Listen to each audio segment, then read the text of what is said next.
nosotros.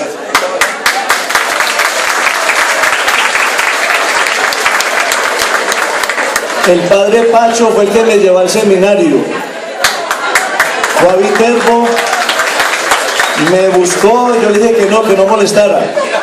Aquí estamos. Porque no es como uno quiera, sino como Dios quiera, ¿cierto? Entonces, el padre Pacho está hoy con nosotros, por gracia de Dios y por bondad de él. A ver, yo les cuento. Ellos tienen encuentro hoy en el seminario, la Vicaría de los Dolores y la Vicaría de la Catedral están junticos. Él se voló de allá para estar con nosotros un momento, va a compartir también con nosotros este momento tan especial. Pedimos al Señor que abra todo nuestro ser, llene nuestro corazón y nos permita aprovechar este encuentro que el Señor nos regala. Padre Pacho, de antemano Dios le pague, y a todos sus colaboradores por este momento tan especial.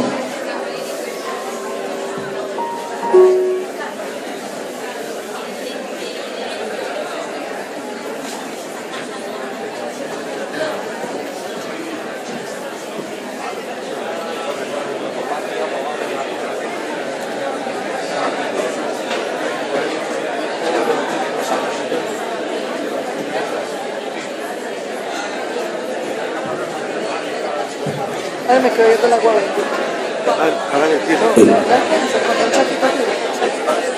¿Ya quieres que le va a hacer? No, para el esposo, ¿no quieres que le va a utilizar para el esposo?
De pie, en el nombre del Padre, del Hijo y del Espíritu Santo.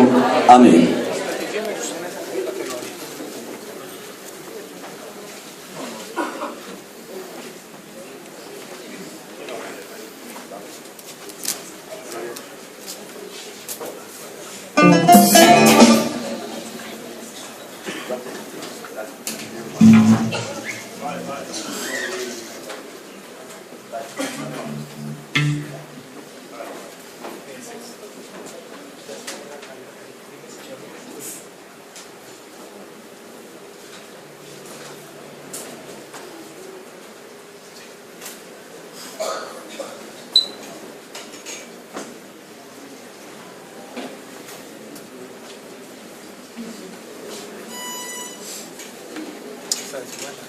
¿Qué se hizo Diana? Se fue a dar la vuelta.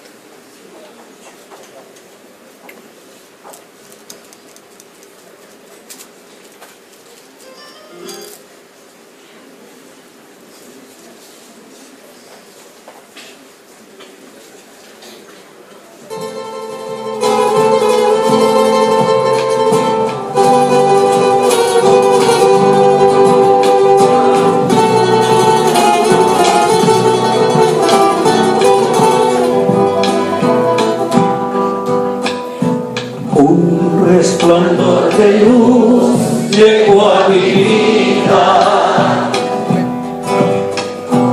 Un resplandor de luz llegó a mi vida. Cuando encontré a Jesús, cuando encontré a Jesús, cuando encontré a Jesús. en mi camino. Ahorita cuando acaba de despacho, arriba hay una... Cuando encontré a Jesús, cuando encontré a Jesús, cuando encontré a Jesús en mi camino.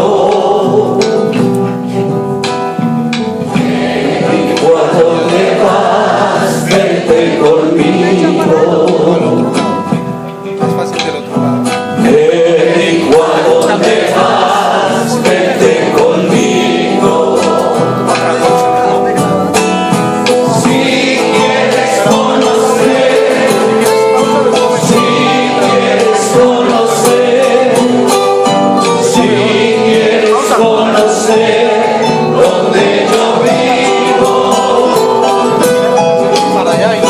Si quieres conocer, si quieres conocer, si quieres conocer donde yo vivo.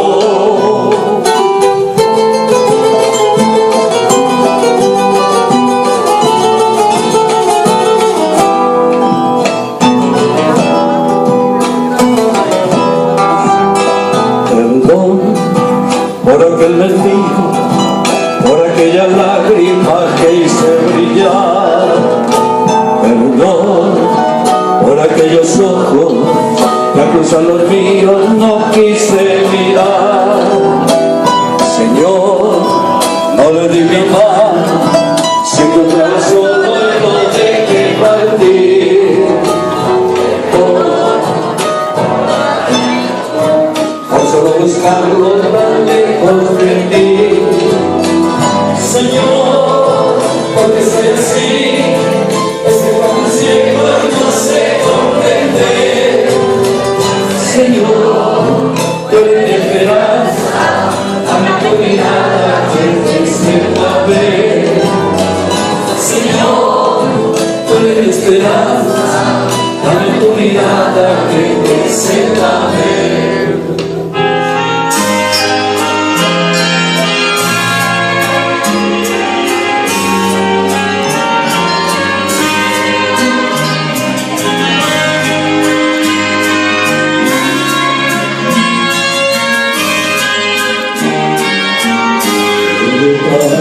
Señor, has venido conmigo. Cuando me llamaste, cuando me dijiste que tú eras mi amigo. ¿Qué detalles, Señor, has venido conmigo? Y acercaste a mi puerta, pronunciaste mi nombre. Yo te dije temblando, aquí estoy, Señor. Tú me hablaste de un reino, de un tesoro escondido, de un mensaje fraterno que encendió mi ilusión. Señor, has venido conmigo. Cuando me llamaste, cuando me dijiste que tú eras mi amigo. Que me calles, Señor, has venido conmigo.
dirás buen día.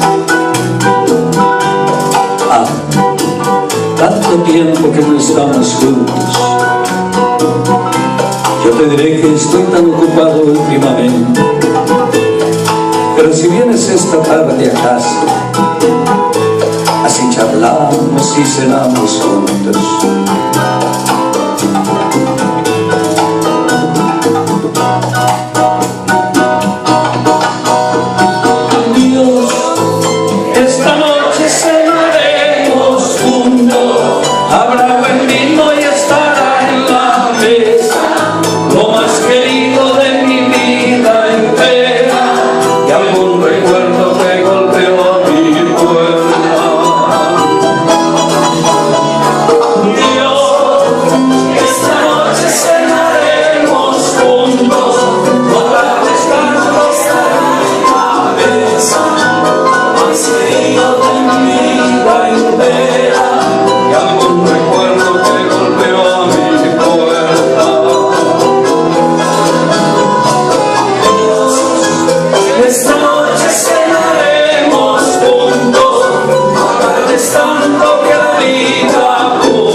Si lo siento en mi pecho a cada instante.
aplauso para el Señor Jesús.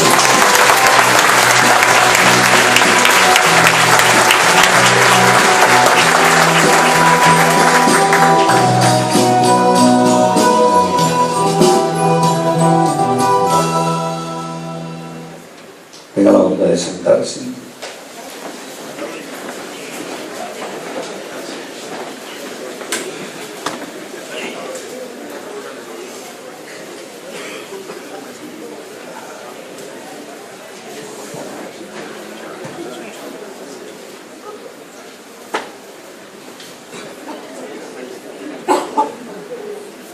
Quiero agradecerle al Padre Miguel por la invitación que nos ha querido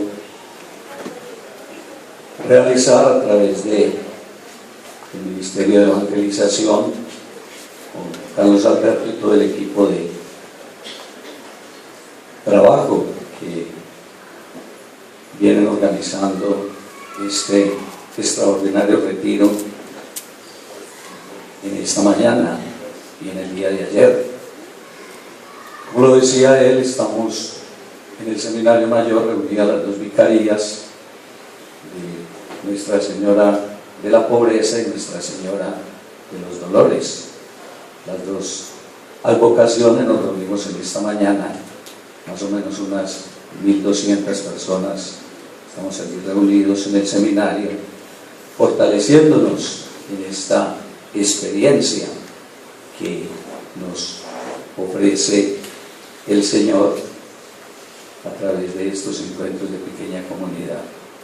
Yo los invito para que, como meditación, pero también como repaso de todos los anuncios que ya hemos venido realizando durante estos 2 días, podamos, antes de retomar el anuncio que me corresponde esta mañana, podamos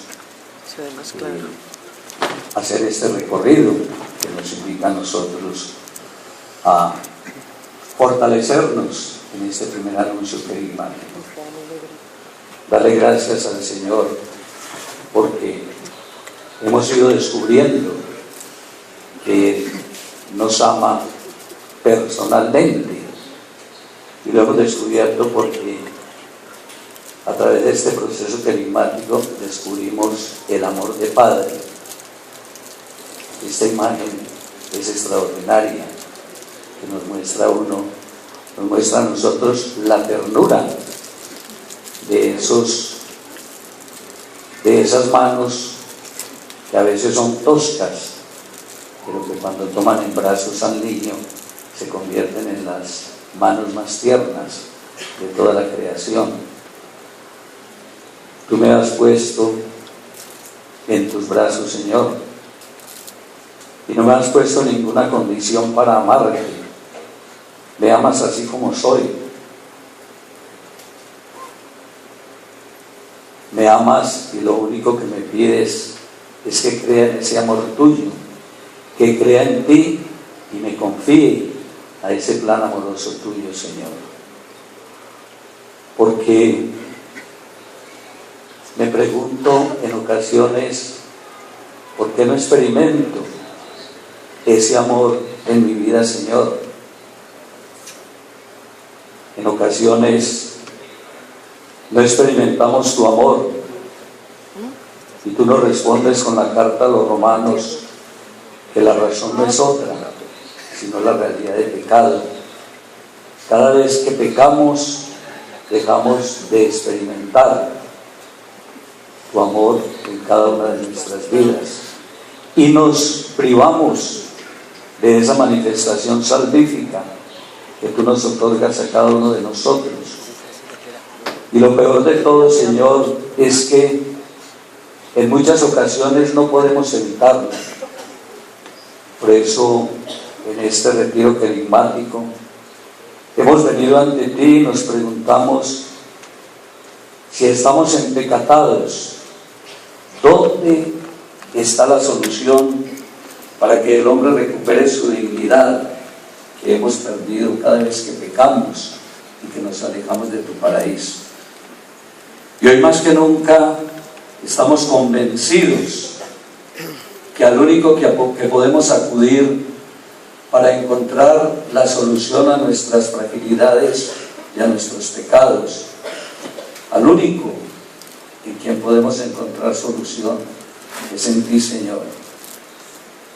¿A quién vamos a acudir para encontrar esa salvación? Si tú te entregaste por mí en la cruz, me diste la salvación derramando hasta tu última gota de sangre por mí.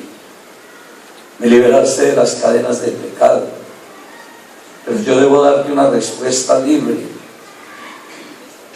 que me transforme mi corazón y también mi mente.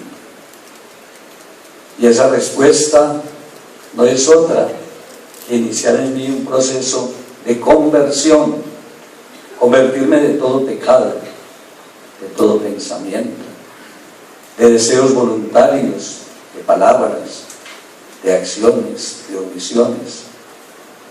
Todo acto consciente, libre y voluntario en contra del querer tuyo, Señor, es pecaminoso.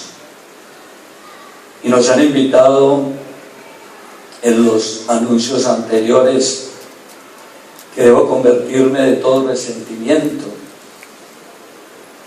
¿Cuánto daño nos hacen los resentimientos?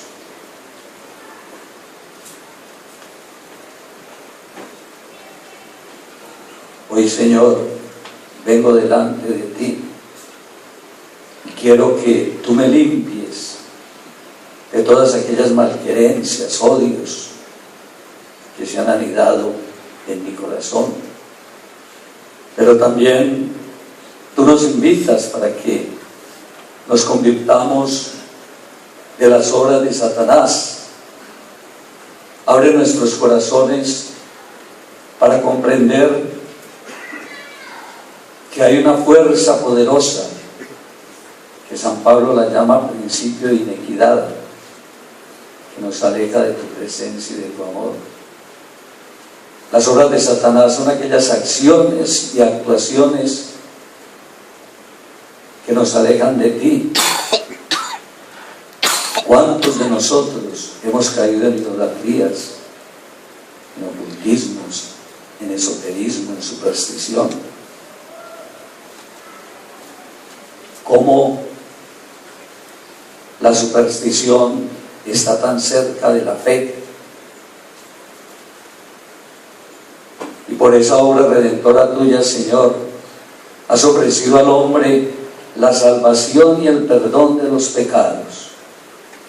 Por eso es necesario que en cada uno de nosotros se pueda dar esa salvación, y esto lo logramos por dos caminos: a través de la fe y de la conversión. ¿Cuántas personas dicen: qué bueno yo poder creer como usted? Y es que la fe es un don que hay que pedirlo al Señor. Y esa fe que tiene dos momentos especiales. El primero de ellos, que es creer. Y no solamente creer en Dios, sino ante todo creerle a Él. Nosotros sabemos que el maligno también cree en Dios, y eso no le vale de nada.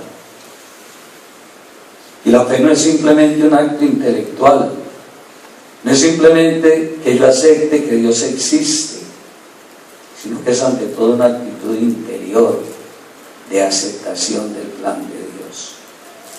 Pero la fe no implica solamente creer, sino que ante todo la fe nos invita a nosotros a confiar. Y este proceso de evangelización nos debe llevar a nosotros a un abandono incondicional en las manos de Dios. Así como aquel niño que fue capaz de arrojarse en medio del humo y de las llamas, porque aquel bombero que le había llamado era nada más ni nada menos que su papá.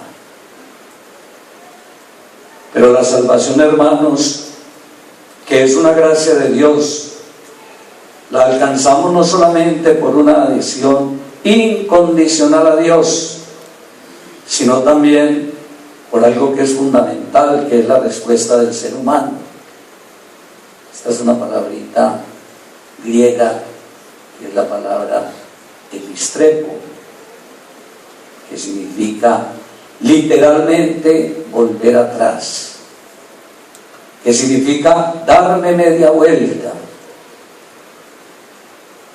Hay una palabra que es la palabra conducta, que viene del latín conducere.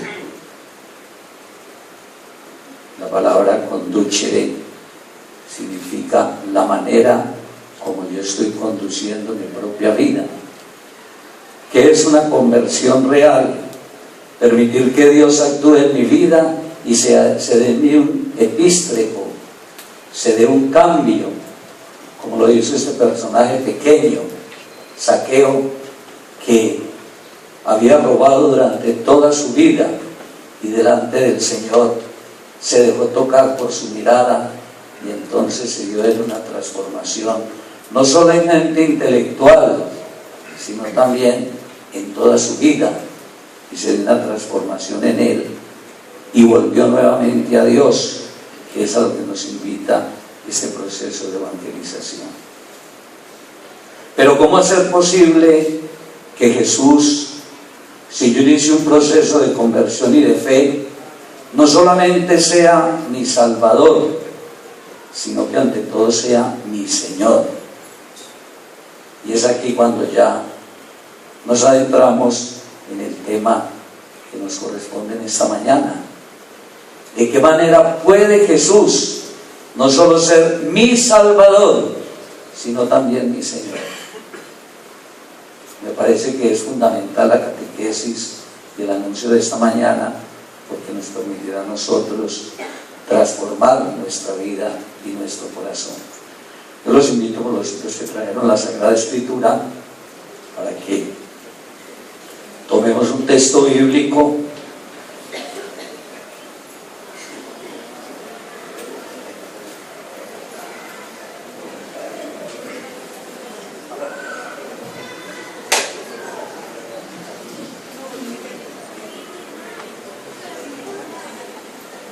Vamos a buscar Filipenses 6, 1, 11. Que primero lo encuentre, puede venir acá y hacernos la proclamación.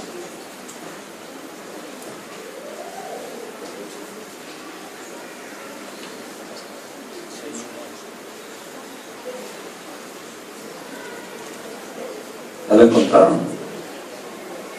Tienen la Biblia.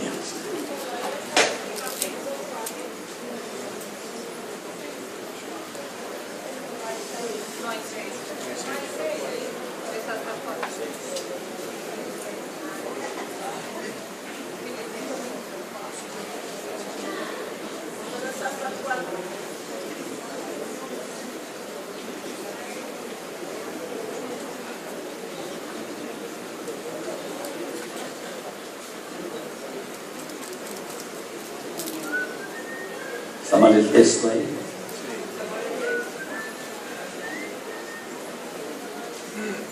Es el himno cristológico.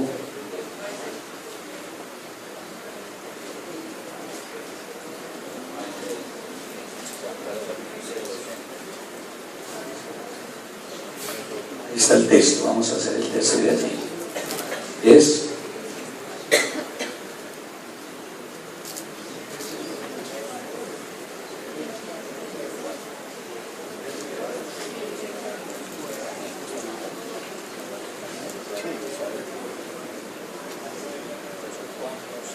Filipenses 1.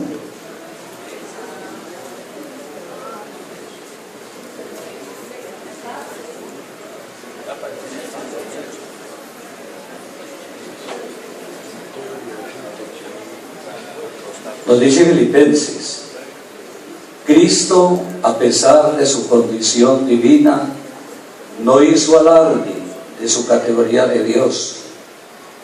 Al contrario, se anonadó a sí mismo y tomó la condición de esclavo, pasando por uno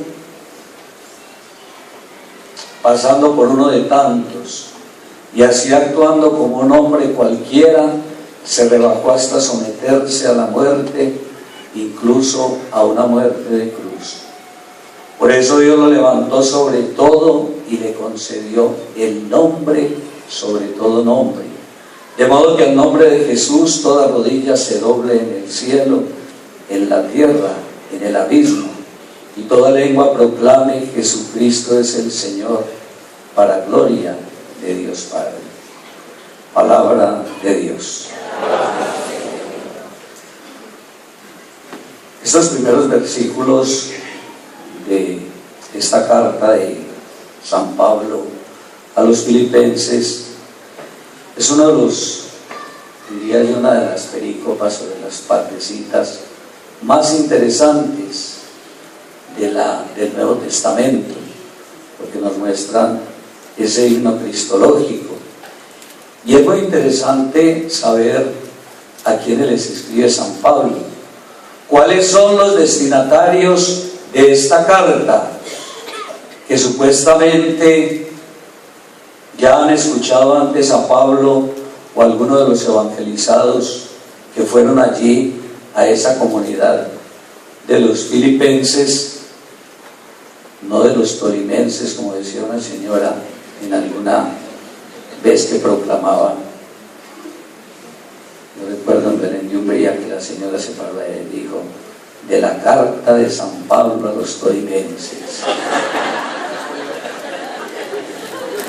Y es bien interesante que alguien ya los había evangelizado, ya habían recibido todo este proceso que ustedes están recibiendo en este fin de semana, el querigma, que es el anuncio. Y apreciamos en un primer lugar, dentro de la estructura del himno, que es muy interesante, es una estructura que establece dos partes, caracterizadas por el sujeto que habla de Cristo, pero también en la primera parte también habla de Dios. ¿Y qué es lo que quiere San Pablo que entienda esta comunidad? Que Cristo es Dios. No es un simple profeta, ni es un profeta más del Antiguo que une el Nuevo Testamento, sino que este Cristo que les está proclamando San Pablo es Dios. Y es muy interesante que el texto nos dice, no empieza diciendo Cristo, sino que empieza diciendo el cual, que es la traducción literal o la traducción que se ha hecho del texto original al griego. Y en realidad ese texto, el cual introduce esa naturaleza misma de Jesús, que es bien interesante y que la vamos a comprender más adelante. Y nos muestra el texto que, siendo Dios, se hace hombre. Esto no lo tiene ninguna religión del mundo, este misterio. Siendo Dios, se hace hombre. Yo creo que uno de los momentos más maravillosos que vivimos durante todo el año litúrgico, no sé si lo comparten conmigo, no es simplemente por la natilla y los buñuelos y por el compartir que tenemos, sino este misterio, el misterio de la encarnación. Y ese himno a los filipenses nos muestra maravillosamente que siendo Dios se hizo humano. Y es lo que más nos cuesta a nosotros poder comprender desde la razón y también desde el corazón, que un Dios se haga como uno de nosotros, menos en el pecado. Todos esos villancicos que muestran que el niño con la mamá, que los pañales, que ese niño iba y venía, uno dice, pero un niño con carne humana que se hace Dios y que siendo Dios se hace hombre, es un misterio maravilloso. Y es un misterio que nos conecta a nosotros con una realidad, aquellos personajes, Adán y Jesús, ¿Qué hizo Adán? Desobedeció. Y por la desobediencia perdió el paraíso y perdió toda la dignidad. Cristo se mostró obediente, incluso en un grado extremo. Pablo después lo dice, que ese grado extremo fue dejarse clavar en una cruz. Pero el resultado de esta acción es que Jesús es exaltado y será puesto muy en alto.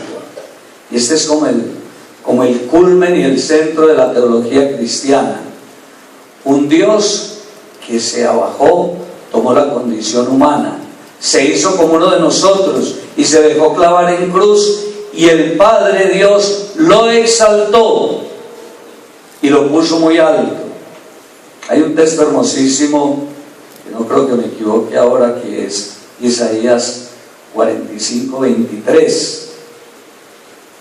Por eso dice este himno cristológico: toda rodilla debe doblarse y proclamar con la lengua que solo Yahvé, en él hay victoria y hay fuerza. Solamente ese misterio maravilloso de un Dios que se abajó a la condición humana, se hizo uno como uno de nosotros y se dejó clavar en cruz, ese misterio no más es para doblar la rodilla y reconocer la grandeza de ese Dios. Y es un gesto, hermanos, que alcanza en su cosmovisión todos los niveles de lo creado, sobre los cielos, sobre la tierra, bajo los abismos.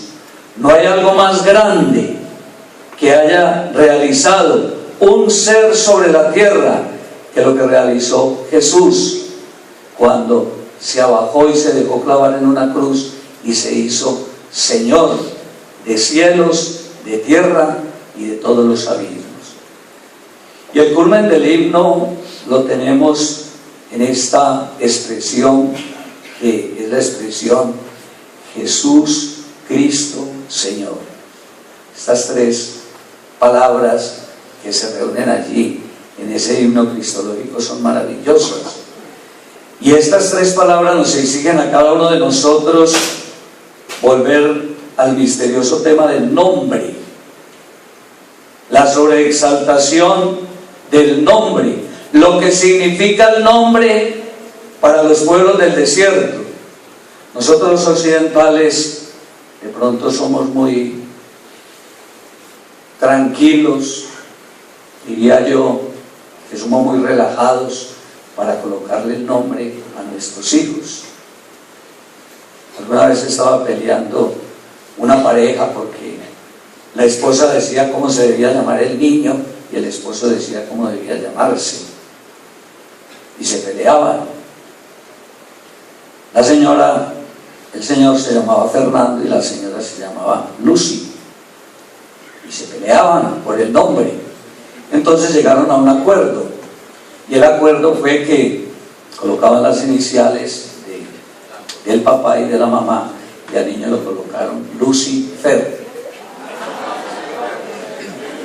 Nosotros somos muy tranquilos para poner los nombres, y a veces hay nombres que a uno le da una tristeza bautizar a ese muchachito, y uno dice: qué pesar de este niño, tener que cargar este nombre por toda la vida. Yo no sé el papá qué venganza tiene con este niño, por qué le va a colocar ese nombre tan extraordinariamente feo.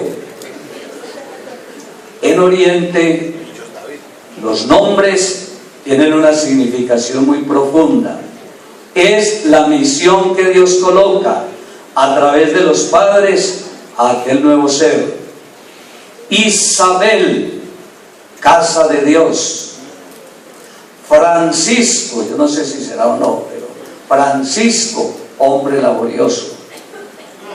Ustedes, ¿cuál es el nombre que le colocaron? ¿Cuál era el odio que le tenía a su mamá por ese nombre que usted lleva en este momento?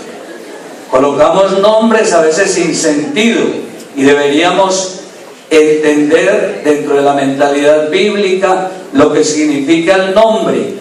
Jesús, Cristo, Señor. Antiguamente la palabra Señor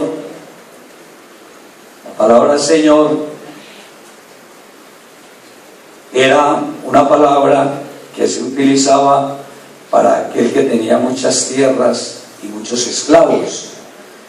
¿Quién era el señor antiguamente? El amo. Y en el imperio, el señor era el emperador. Esto es muy interesante que lo vamos comprendiendo, porque vamos a ir ya asentando un poco el tema. ¿Quién era el emperador? El Señor de señores. Eso era el emperador romano. Y frente a las personas que tenían sus esclavos y grandes propiedades de terrenos, estaba nada más y nada menos que el César, que era la máxima autoridad de la nación en lo político, en lo militar y lo religioso. Tanto así que el César era Dios. Nosotros ahora tenemos otra percepción, pero para los antiguos el César era Dios. Y si el imperio romano tomaba una cultura y la hacía suya, los que venían de esa cultura tenían que reconocer al emperador como Dios. Eso era terrible. Uno venir con su propia religión, su propio Dios, y llegaba uno a esta cultura romana y había que arrodillarse ante el Señor de señores. Y no solamente era el amo, sino que era el dueño de la vida de las personas. El emperador podía hacer así, y si no le gustaba a la persona, hacía así. Era el dueño, el amo, y uno tenía que doblar la rodilla ante el César y no se le podía mirar a los ojos. El esclavo tenía que llegar con la cabeza al piso para poder estar delante de ese Dios. En los tiempos bíblicos significaba que por encima del César y por encima de las personas a quienes ellos servían estaba Jesús. Esto es revolucionario. Esto dentro del contexto de la época, decirle a Jesús Señor era decirle, no, usted está chiquito, usted no vale tanto. Y ese era el concepto bíblico, y los hebreos tenían muy claro que el Señor no era el César, que este era el Señor. Por eso uno de los nombres grandes que en el Antiguo Testamento se le da Yahvé es Adonai, Señor. Y es interesante mirar todo esto, cómo vemos que cuando eran confrontados entre hacer la voluntad de Dios y hacer la voluntad de los amos o del César, ellos preferían perder la vida. Y el César les decía, vengan, yo les voy a perdonar la vida. Ese león está muy hambriento, pero yo les perdono la vida. ¿Qué es lo único que tienen que hacer? Pónganse de rodillas delante de mí y díganme, Señor de señores. Y vemos esos hombres y mujeres valientes que preferían entregar su propia vida por no reconocer a un hombre de carne y hueso como su Señor. En nuestros días, en el lenguaje diario, llamamos Señor a un varón desde su juventud en adelante. Por eso al leer en la Biblia la palabra Señor, a veces no la entendemos en toda su magnitud. A todo el mundo le dicen Señor, hoy hasta los sacerdotes le dicen Señor. No pasa por un lado de un protestante y le dice a uno Señor. Y si el protestante de pronto tiene alguna formación, le dice a uno doctor. Pero generalmente hoy es un lenguaje muy de todos. Y entonces a veces esa palabra ha ido como perdiendo mucha fuerza. En la lengua castellana el término Señor puede referirse a un término de cortesía y respeto hacia una persona. El señor García, el señor Pérez, pues este otro señor. El título de Señor es propio de Dios, porque solo en Él hay un sentido pleno y verdadero del término. Si nosotros fuéramos a ser respetuosos, al único que deberíamos decir Señor es a Dios. Porque es que es un término bíblicamente demasiado grande, que a muchos de nosotros nos queda muy pequeño. Y cuando yo le digo a alguien Señor, es porque creo que Él tiene dominio y poder sobre mí. Oiga Señor, o sea, Él es el que me manda, Señor. Cuando la Biblia afirma que Jesucristo es Señor, está diciendo que es el amo, el dueño de todo lo que existe. Él es quien ostenta todo el dominio y ejerce su autoridad de modo absoluto. Nada hay por encima de Él. Apocalipsis 19:16 nos dice que Él es el Rey de Reyes y el Señor de Señores. Y cuando Pablo utiliza la palabra Señor en este texto, utiliza una palabra griega que es la palabra Kyrie, una palabrita griega, Kyrie, que se traduce por Kyrios. Es un adjetivo y es un título de reconocimiento. Y esta palabra se la aplicaban al emperador de Roma, que le decían César Kyrios. Y Pablo la utilizó a propósito. Pablo no era cualquier pendejo, y era un aparecido en la pared. Tanto así que Federico Nietzsche decía, si no hubiera sido por ese maldito de Pablo, el cristianismo no se hubiera extendido con tanta rapidez. Pablo tenía una capacidad y una formación extraordinaria, hablaba varios idiomas, tenía varias nacionalidades, era un hombre experto en filosofía, en teología. Y cuando él utiliza esa palabra de Kyrios, lo hace a propósito, para que quienes leyeran el mensaje captaran inmediatamente que se estaba refiriendo nada más y nada menos que a Jesús. Y es muy interesante, queridos hermanos, que esa palabra Jesús se identificaba con Adonai, el Señor del Antiguo Testamento, pero también se identificaba con el Kyrios, con el Dios al que debemos total adoración. Y las comunidades cristianas, después de que Jesús resucita, le dan este nombre maravilloso, el Señor. Hay muchos nombres que son valiosos para Jesús. Vamos a recordar algunos. ¿Cómo llama la Sagrada Escritura a Jesús en algunos textos? Lo llama el Cordero de Dios, importante. ¿Cómo lo llama? El Maestro, importante. ¿Cómo le llama? El Hijo de David, muy bien. ¿Cómo le llaman? Yahvé. No, en el Nuevo Testamento no tiene esa contextualización. Le llaman el Buen Pastor.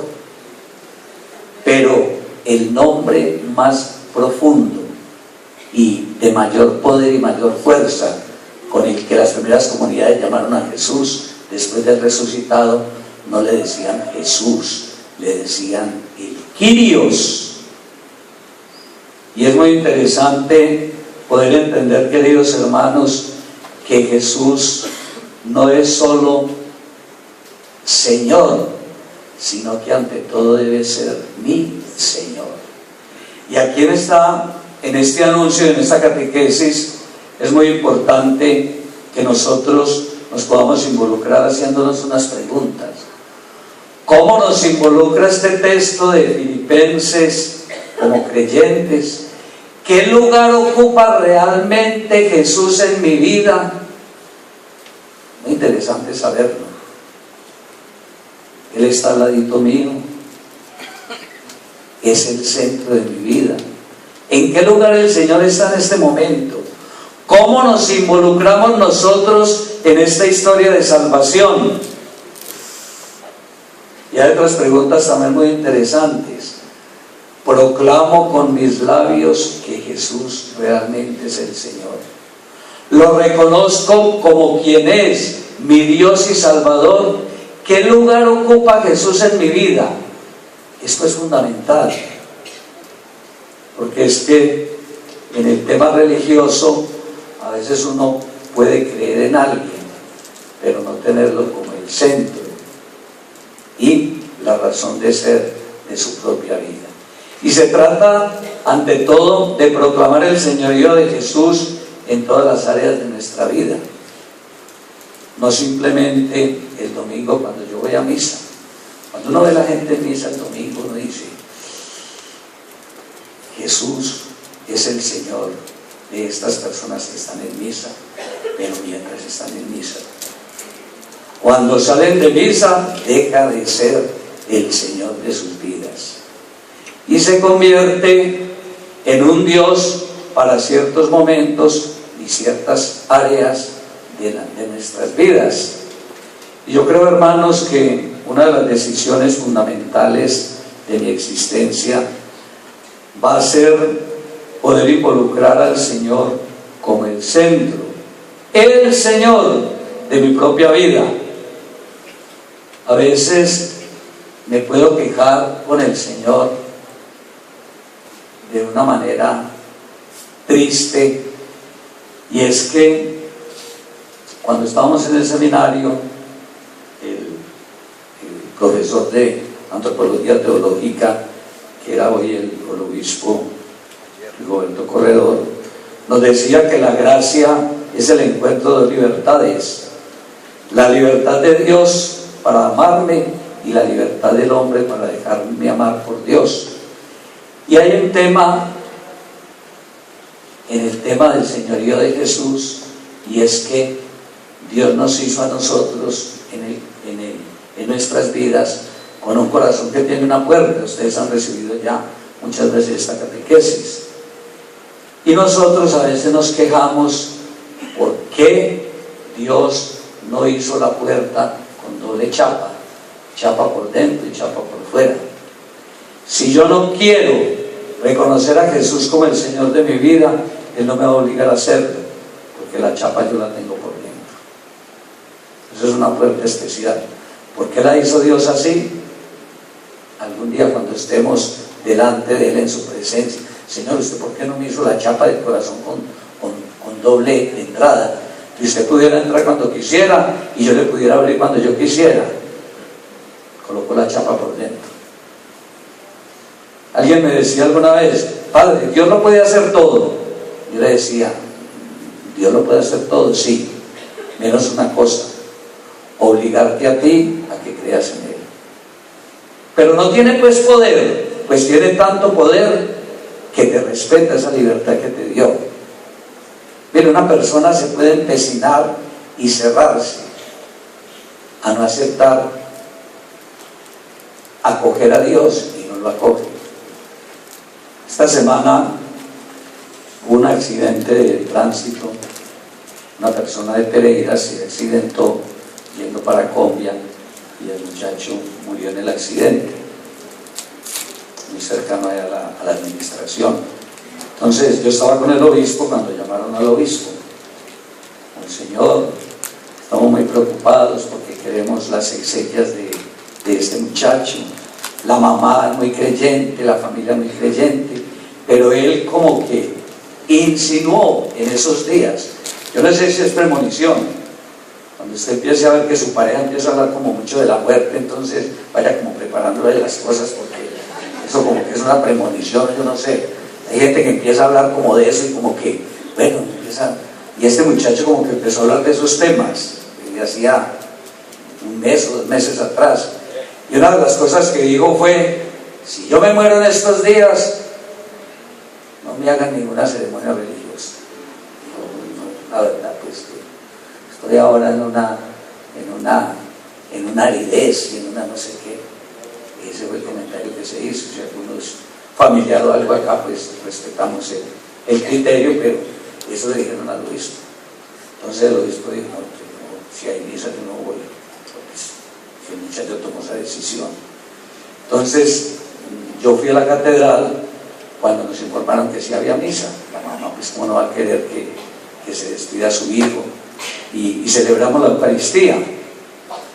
Y yo siempre que celebraba la Eucaristía yo pensaba: sea que esa persona de verdad lo dijo y era consciente de lo que estaba diciendo, de que él no quería que se le hiciera una despedida religiosa, ni quería saber nada de Dios, o simplemente es un cuento que estaba por ahí mal regado. Si usted le cierra la puerta al Señor, Él no la va a quebrantar para entrar a la fuerza. Si usted no quiere reconocerlo a Él como el Señor de su vida, Él le respeta esa condición que usted tiene dentro de su libertad. Ahora bien, ¿el señorío de Jesús es total o no es señorío? Yo creo que esto es bien importante que nosotros lo entendamos. O Jesús es el Señor 100% o no lo es. Él no acepta 50% de nosotros, ni que yo voy a mandar estas partes de mi vida. Para que Jesús sea Señor, se le tiene que rendir todas las áreas del aspecto de la vida. Hay que abrirle todos los rincones de nuestro corazón y permitirle que Él entre en nosotros. A veces cuando uno dirige espiritualmente a las personas, le dicen a uno: Padre, yo sí quiero tener una experiencia profunda del Señor, pero hay una partecita de mi vida que yo no quiero que Él la toque. Esa es como mi partecita ya como guardadita, como mi guardadito, que yo no quiero que Él lo toque, porque es que me desarma las cosas como las tengo yo ahora. Y esa partecita yo quiero que quede entre nosotros dos, pero que Él no me la toque. O todo o nada. El Señor no quiere a medias, como dice el libro del Apocalipsis. Todo o nada. Y es muy interesante, hermanos, que Jesús no está pidiendo mucho, Jesús lo está pidiendo todo. Y cuando uno inicia estos procesos de evangelización y uno se quiere comprometer con el Señor, es todo o nada. Ahora me reía un poquito con una señora que me encontré, que está en el equipo central de evangelización, y yo he admirado mucho a esa señora, porque cuando yo empecé en Belén de Umbría, pues esta persona trabajaba en la administración y se tomaba por ahí los traguitos, esta señora. Y eso, cuando había fiestas en Belén, terminaba, era la borrachita de la fiesta, terminaba por ahí borrachita, y eso, pues no sé si lo repartiría o no, pero era la borrachita de la fiesta. Y ahora me la encontraba en la evangelización y estaba dándonos los temas allá, y yo le decía a ella: qué maravilla la que hace el Señor. Mi padre, ¿se acuerda ahora 30 años? No me acuerdo muy bien, pero... Y me decía: Padre, todo o nada. Una mujer entregada al Señor, que se ríe de las cosas de atrás, como nos podemos reír muchos de nosotros. Es que yo era, pero ya me la entregué al Señor con todo el corazón.